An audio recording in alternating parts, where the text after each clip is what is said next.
In this video, we're going to be talking about what makes a gas an ideal gas. So we've learned about the ideal gas law, but we haven't talked about why it's called that.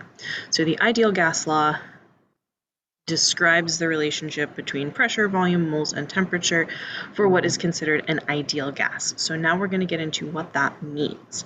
And that is described by something known as kinetic molecular theory.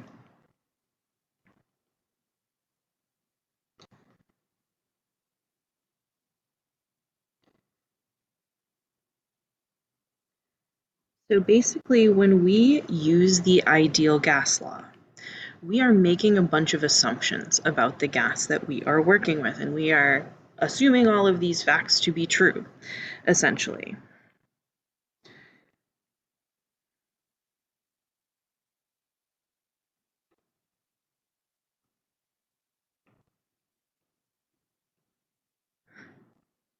So we are assuming several things to be true.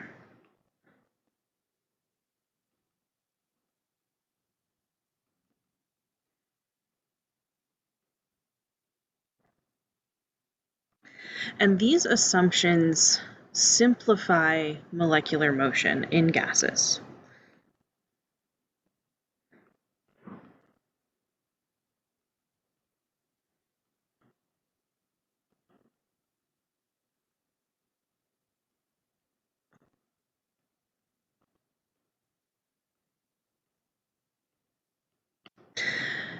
Essentially, this simplifies the math for us. That by making these assumptions that are not necessarily quite true, but they're pretty close to true, allows us to have the ideal gas law, which is a nice, neat-looking equation, really simple to use, and it works under most normal circumstances. So what are these assumptions? These assumptions are what we refer to as kinetic molecular theory. And the things that we are assuming to be true when we consider a gas to be ideal. Firstly, is that your gas particles are in constant random motion.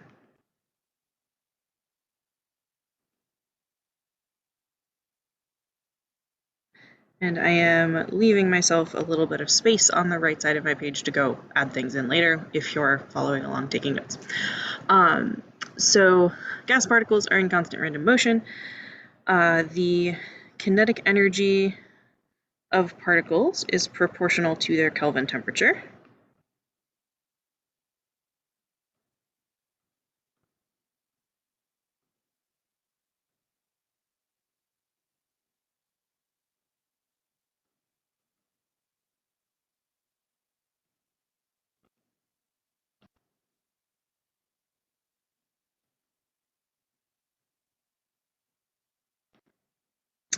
We are assuming that collisions between particles and other particles, as well as particles and the container,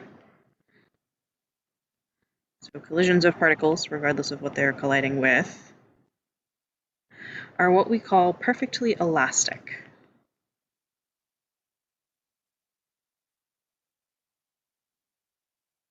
Which means that no kinetic energy is lost.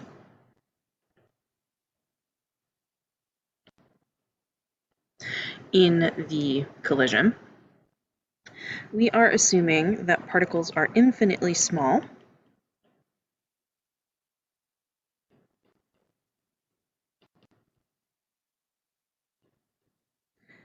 Sometimes you'll hear this phrase that particles occupy zero volume. And last but not least, that there are no attractive forces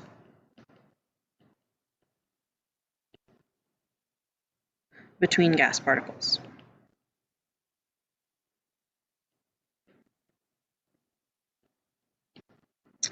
So, some of these should jump out at you right away as being possible, essentially. Specifically being infinitely small, occupying zero volume is usually the one that makes people go, what?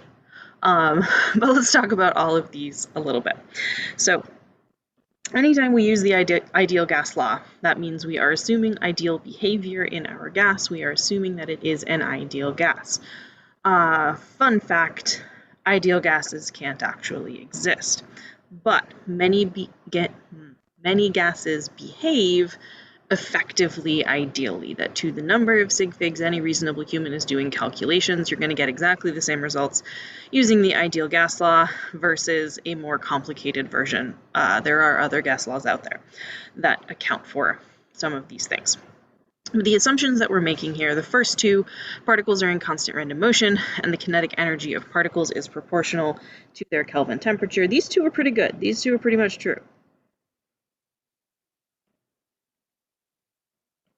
It's the rest of them that really can't be. So the next one, that collisions of particles are perfectly elastic, meaning no kinetic energy is lost, is not really true. In the world at large, there really are no perfectly elastic collisions. Anytime like a ball bounces off of something, it doesn't bounce back quite as far as it came from, and that's because some kinetic energy is lost in that collision process. But because individual molecules, individual particles are so darn small, the amount of kinetic energy that is lost is really close to zero, is pretty much negligible under most circumstances. So this one, not really true, but actually relatively close.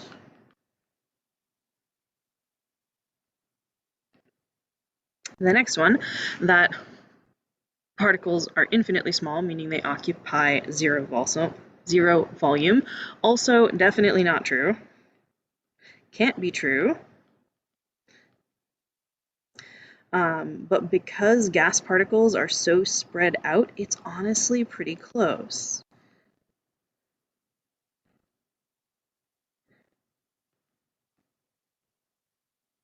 So this is a pretty good approximation under most circumstances.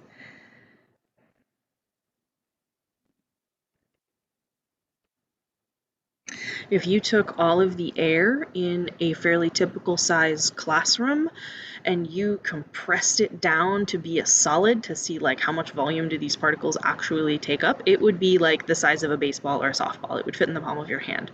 So most of the space occupied by a gas is actually very literally empty space, and the particles themselves take up a tiny, tiny fraction of it. So assuming that the particles are occupying no space is actually a pretty close approximation, because most of a gas is empty space between the particles. And then last but not least, no attractive forces between particles. Also not true. We know everything has IMFs. Just draw a line between these to separate them.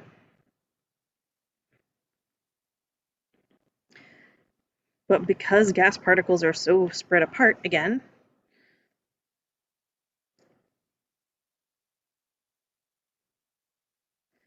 they don't have a lot of opportunities to interact. So they have few chances to actually form IMFs with other particles. If two particles do come close to each other, if they're flying around with their constant random motion and two gas particles do pass by each other, they're going to be slightly attracted. Regardless of what the molecule is, there's always going to be at least a weak intermolecular force between those two molecules. But they don't come close together very often, which means that they don't really have much of a chance to form those intermolecular forces. So once again, not true, but a pretty good approximation.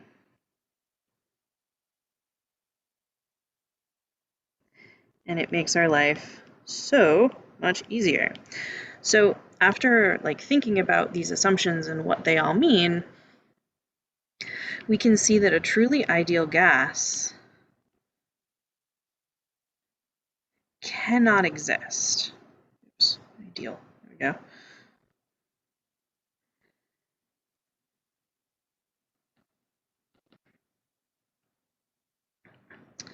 But the ideal gas law still produces correct results under most normal circumstances.